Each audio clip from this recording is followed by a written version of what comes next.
April 7 world health day. ഈ വർഷം നമ്മൾ ചർച്ച ചെയ്യുന്ന വിഷയം അമ്മയുടെയും കുഞ്ഞിൻ്റെയും ആരോഗ്യത്തെക്കുറിച്ചാണ്. ആരോഗ്യമുള്ള ഒരു കുഞ്ഞിന് പ്രധാനമായിട്ട് ആവശ്യം ആരോഗ്യവതിയായ ഒരു അമ്മയാണ്.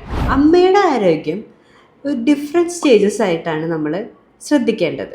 പ്രഗ്നൻസിയിൽ റെഗുലറായിട്ട് ഡോക്ടർ ചെക്കപ്പ് ഉണ്ടാവുക, ഡെലിവറിക്ക് ശേഷം അമ്മയ്ക്ക് പ്രോപ്പറായിട്ട് റെസ്റ്റ് ഉണ്ടാവുക, ഹെൽത്തി ആയിട്ടുള്ള ഒരു ഫുഡ് ഹാബിറ്റ് ഉണ്ടാവുക. അതുപോലെ തന്നെ ഏറ്റവും പ്രധാനമായിട്ടുള്ള ഒരു കാര്യമാണ് അമ്മയ്ക്ക് മെൻ്റൽ സപ്പോർട്ട് കൊടുക്കുക എന്നുള്ളത്. ഇനി കുഞ്ഞിലേക്ക് വരുമ്പോൾ കുഞ്ഞിന് ഏറ്റവും ആവശ്യമുള്ളത് കൃത്യമായ ഇടവേളകളിൽ ബ്രസ്റ്റ് ഫീഡ് ചെയ്യുക എന്നുള്ളതാണ്. അതുപോലെ കുത്തിവയ്പ്പുകൾ മുടങ്ങാതെ എടുക്കുക.